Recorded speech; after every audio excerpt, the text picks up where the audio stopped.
छत्तीसगढ़ में आरक्षण संशोधन विधेयक लौटाए जाने की खबर को लेकर राजभवन ने स्पष्टीकरण जारी किया है। राजभवन की ओर से कहा गया है कि आरक्षण संशोधन विधेयक संबंधी फाइल राज्य शासन को नहीं लौटाई गई है। इससे पहले मामले में सरकार के मंत्री रविंद्र चौबे ने कहा कि उन्होंने मीडिया की खबरों के आधार पर प्रतिक्रिया दी थी। विधेयक वापसी पर अधिकृत जानकारी राज्य भवन ही दे पाएगा। बता दें कि मीडिया पर ऐसी खबरें वायरल हो गई जिसमें बताया गया कि छत्तीसगढ़ के राज्यपाल ने आरक्षण संशोधन विधेयक को वापस लौटा दिया है। मंत्री चौबे ने कहा कि विधेयक वापसी को लेकर चल रही खबर अपुष्ट थी।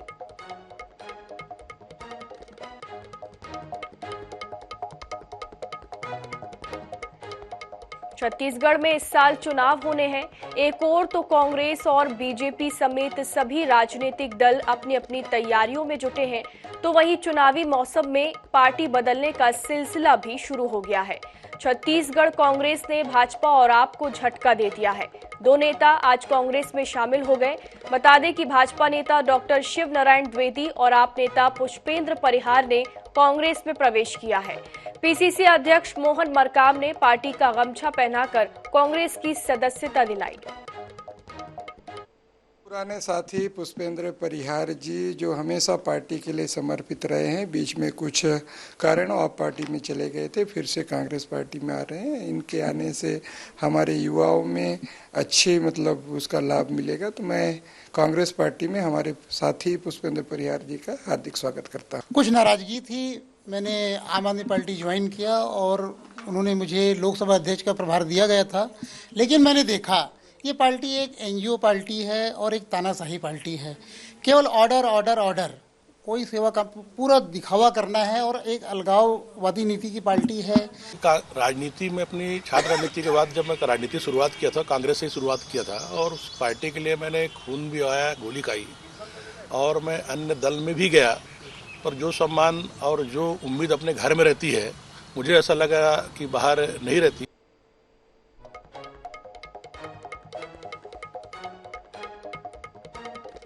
कांकेर में एक गांव ऐसा भी है जहां लोग आज भी 70 के दशक का जीवन जीने को व्यापन कर रहे हैं। यहां रहने वाले लोग आज भी झरिया का पानी पीते हैं।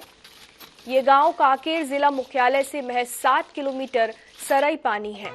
गांव में बिजली, पानी, सड़क, शिक्षा, स्वास्थ्य किसी भी प्रकार की सुविधा नहीं है, फिर भी वहां के लोग अपना जीवन यापन बखूबी कर रहे हैं।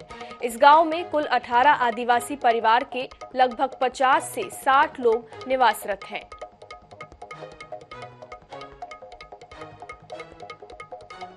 के मॉडल ज़माने में भी शहर के लोग जो हैं कई प्रकार की सुविधाओं से लेस हैं और वहाँ के जो है उन लोग पानी पीते हैं, पर आज के इस मॉडल ज़माने में भी हम एक ऐसे गांव में आए हैं जहाँ के लोग आज भी झरिया का पानी पीते हैं। ना ही उस गांव में हैंडपंप है और ना ही किसी प्रकार की सुविधा है।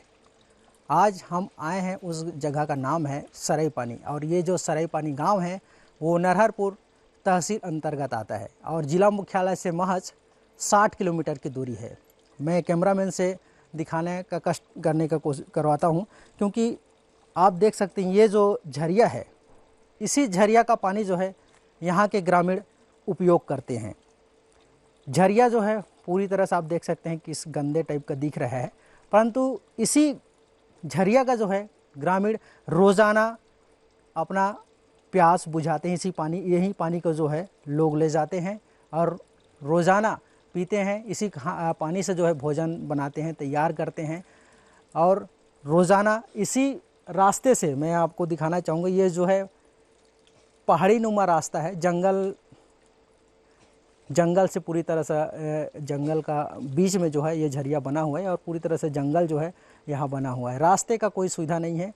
यहीं से जो है महिलाएं अपने सिर में पानी को धोते हुए लेके जाते हैं।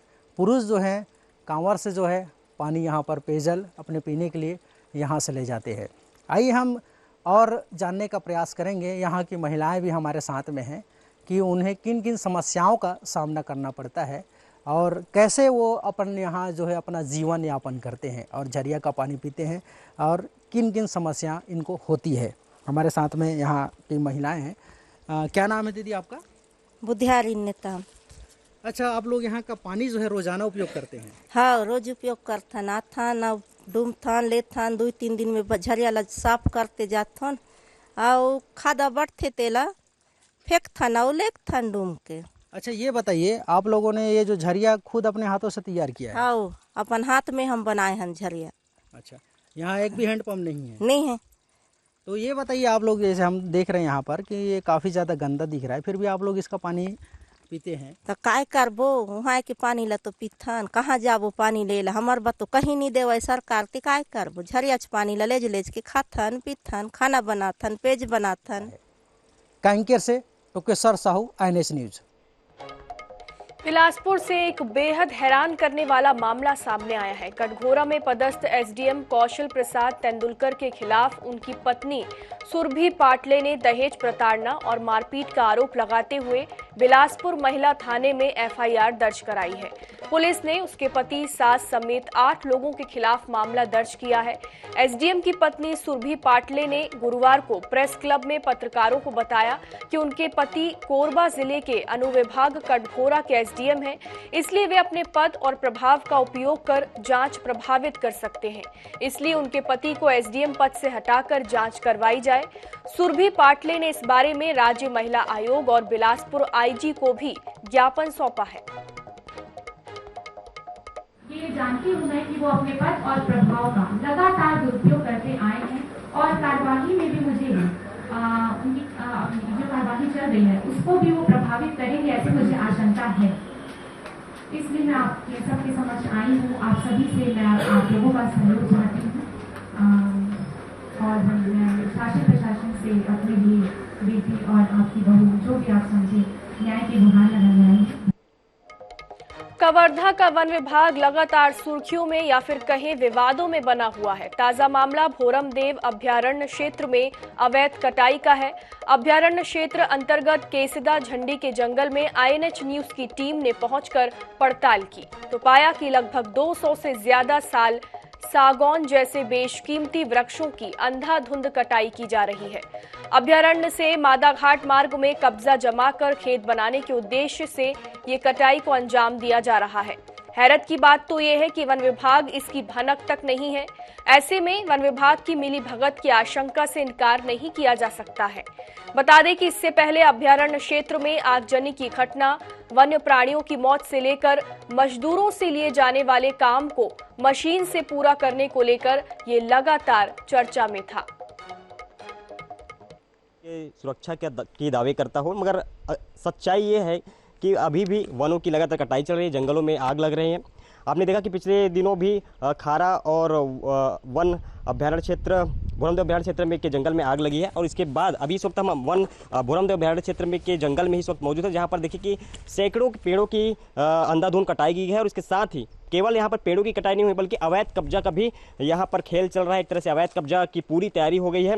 इसके बावजूद भी यहाँ के जो वन विभाग के अमले हैं वो इस पर ध्यान नहीं दे रहे हैं। कहीं ना कहीं इससे अंदाजा लगाया जा सकता है कि किस तरह से वन विभाग के अमलों की जो लापरवाही है वो सामने दिखाई दे रही है।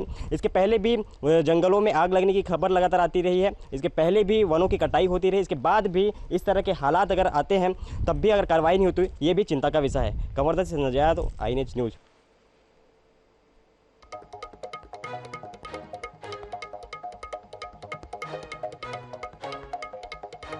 25 वर्षों से पट्टे का इंतजार कर रहे नवापारा के आवास विहीन लोगों को शुक्रवार को आखिरकार मालिकाना हक मिल ही गया। स्थानीय विधायक धनेंद्र साहू और पालिका अध्यक्ष धनराज मध्यानी ने 243 पात्र व्यक्तियों को पट्टा वितरण किया। बता दें कि रायपुर जिले में सबसे पहले नवापारा नगर पालिका के लोगों को ये पट्टा वितरण किया गया है। गोबरा नवापारा में राजीव गांधी आश्रय योजना के तहत पट्टा वितरण किया गया। कांग्रेस पार्टी ने दावा किया कि इसके पूर्व नवापारा में वर्ष 1998 में पट्टा वितरण किया गया था। अब 25 वर्षों के लंबे इंतजार के बाद ये लाभ लोगों को मिला है।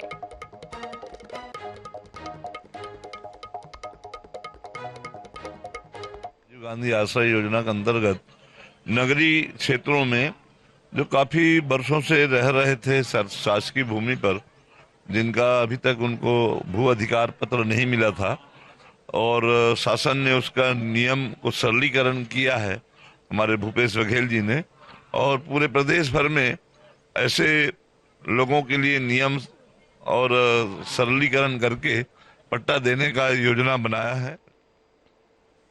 5 साल हो गए मुझे। ये आवास के लिए मैं बहुत तकलीफ झेला हूँ। आज पहली बार पट्टा मिलने के बाद ये आवास का आवेदन मिला है। अगर मिल जाए तो अच्छा है। मैं बहुत परेशानी में हूँ। अखिल भारतीय ब्राह्मण समाज तिल्दा नेवरा की ओर से भगवान परशुराम जन्मोत्सव और प्रतिमा का अनावरण कार्यक्रम कल आयोजित किया गया है। कार्यक्रम के मुख्य अतिथि विधायक सत्यनारायण शर्मा होंगे। वहीं अध्यक्षता नगरपालिका परिषद अध्यक्ष लेमिक्षा गुरु डहरिया करेंगे। कार्यक्रम में विधायक शिवरतन शर्मा, प्रमोद शर्मा और पार्षद कृष्णा अनिल शर्मा भी विशेष अतिथि के रूप में शामिल होंगे। अखिल भारतीय ब्राह्मण समाज तिल्दा नेवरा के अध्यक्ष दीपक शर्मा ने जानकारी देते हुए बताया कि भगवान परशुराम जी की प्रतिमा का अनावरण नवनिर्मित परशुराम चौक शनि मंदिर के पास नेवरा में किया जाएगा, जिसमें समाज के सभी वर्ग के लोग बड़ी संख्या में उपस्थित रहेंगे। भारतीय ब्राह्मण समाज तिल्दा नेवरा द्वारा प्रतिवर्ष अनुसार जो भगवान परशुराम जी के जन्मोत्सव को धूमधाम से मनाया जाता है, उसी कड़ी में यह वर्ष हमारे लिए बड़ा गौरवशाली वर्ष है। इस वर्ष में भगवान परशुराम जी के चौक पर भगवान परशुराम जी की प्रतिमा का अनावरण होना है, जिसके लिए पूरा तिल्दा नेवरा समाज, सर्व ब्राह्मण समाज एकजुट होकर के तैयारियां कर रहे हैं। इस चौक के निर्माण के लिए हम नगर पालिका परिषद तिल्दा नेवरा और समाज के सभी वरिष्ठ जनों के आभारी हैं, जिन्होंने भरपूर सहयोग दिया और सकारात्मक रूप से कार्य करके आज इस चौक को अंतिम रूप प्रदान कर रहे हैं। सुकमा जिले के कोंटा इलाके में पुलिस और नक्सलियों के बीच शुक्रवार की सुबह हुई मुठभेड़ में 2 से 3 नक्सली घायल हुए हैं। ये दावा बस्तर रेंज के आईजी सुंदर राज पी ने किया है। हालांकि उन्होंने ये भी कहा है कि नक्सली अपने घायल साथियों को ले जाने में असफल रहे हैं। फिलहाल जवानों की टुकड़ी जंगल से वापस नहीं लौटी है। उनके वापस लौटने के बाद इस संबंध में और अधिक पुख्ता जानकारी मिल सकेगी। आईजी ने बताया कि बीजापुर और सुकमा जिले की सरहद पर नेशनल पार्क एरिया में पिछले 2 दिनों से सर्चिंग की जा रही है, जिसके कारण नक्सली इधर उधर भागने की कोशिश कर रहे हैं।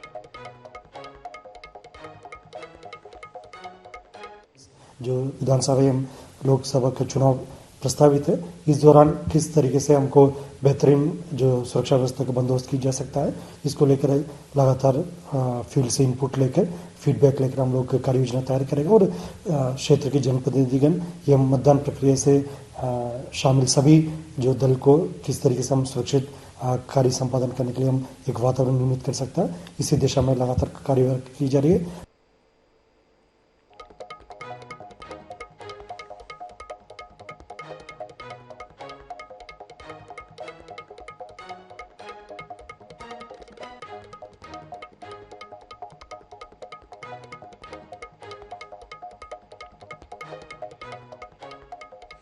आगामी विधानसभा चुनाव से पहले भाजपा ने आरक्षण से वंचित समुदायों को साधने की कवायद शुरू कर दी है। इस सिलसिले में पूर्व सीएम रमन सिंह ने केंद्रीय मंत्री अमित शाह को पत्र लिखा है और प्रदेश के महारा और मेहरा जाति के लोगों को अनुसूचित जाति में शामिल करने की मांग की है।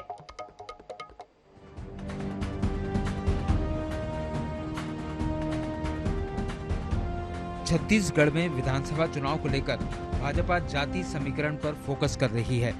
प्रदेश के पूर्व मुख्यमंत्री डॉक्टर रमन सिंह ने केंद्रीय मंत्री अमित शाह को पत्र लिखकर बताया है कि बस्तर संभाग में महारा समुदाय की संख्या 6 लाख से अधिक है, जो 1992 से आरक्षण से वंचित है। इधर पूर्व सीएम के पत्र पर कांग्रेस ने निशाना साधा है। पीसीसी चीफ मोहन मरकाम ने कहा कि 15 साल भाजपा की सरकार थी, तब जनता की याद नहीं आई। देखिए, 15 साल भारतीय जनता पार्टी की सरकार रही है और डॉक्टर रमन सिंह जी मुख्यमंत्री रहे हैं, मगर उस समय बस्तर की याद और उस समाज की याद नहीं आई। अभी जब सत्ता चले गई और चुनाव नजदीक आया है तो इस ढंग से पत्र लिख रहे हैं। अगर बस्तर की चिंता होती तो उस समय 2014 से 2018 के बीच में डबल इंजन की सरकार रही है। डबल इंजन की सरकार बस्तर में मतलब फ्लाइट की सुविधा नहीं करा पाई। इधर पूर्व सीएम के केंद्रीय मंत्रियों को पत्र लिखे जाने पर कांग्रेस के बयान पर बीजेपी ने पलटवार किया है। बीजेपी के मुख्य प्रवक्ता अजय चंद्राकर ने कहा कि ये कांग्रेस की एक तरह की घबराहट है। हम वही कर रहे हैं जो करना चाहिए, उसमें कांग्रेस को तकलीफ क्यों हो रही है? हम लोग हाथ में हाथ धरे बैठे रहते हैं। हमारे मंत्री भी मत आए, प्रधानमंत्री को भी वो न्योता मत दें, प्रधानमंत्री को विज्ञापन आया तो उसमें भी आपत्ति लें कि साहब वो हमारे काम का श्रेय ले रहे हैं। तो ये एक तरह की घबराहट है, समझ रहे हो ना। हम वही काम कर रहे हैं जो करना चाहिए और उसकी आपत्ति से हमको क्या करना है। केंद्र ने इससे पहले छत्तीसगढ़ के 12 समुदाय के लोगों को अनुसूचित जनजाति में शामिल किया था। तब भी प्रदेश में कांग्रेस और भाजपा में श्रेय लेने की होड़ मची थी। वहीं चुनाव से पहले भाजपा की मांग पूरी होती है तो एससी वर्ग में सीधे सीधे 6 लाख वोटर्स बढ़ जाएंगे। बहरहाल देखना होगा कि चुनाव से पहले ये कवायद कहां तक पहुंचती है और किसे जाति समीकरण का कितना लाभ मिलता है।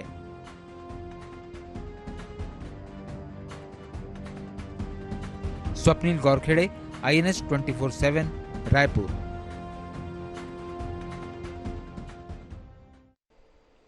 राज्य सरकार की बेरोजगारी भत्ता योजना को लेकर एक बार फिर भाजपा हमलावर है। 20 दिनों में 30,000 आवेदन स्वीकृत किए जाने पर पूर्व मंत्री अजय चंद्राकर ने प्रतिक्रिया देते हुए पूछा है कि क्या खैरात से सभी जवानी पलेगी। जवाब में प्रदेश कांग्रेस अध्यक्ष मोहन मरकाम ने कहा कि ये खैरात नहीं, जनता का पैसा है, जनता को दे रहे हैं।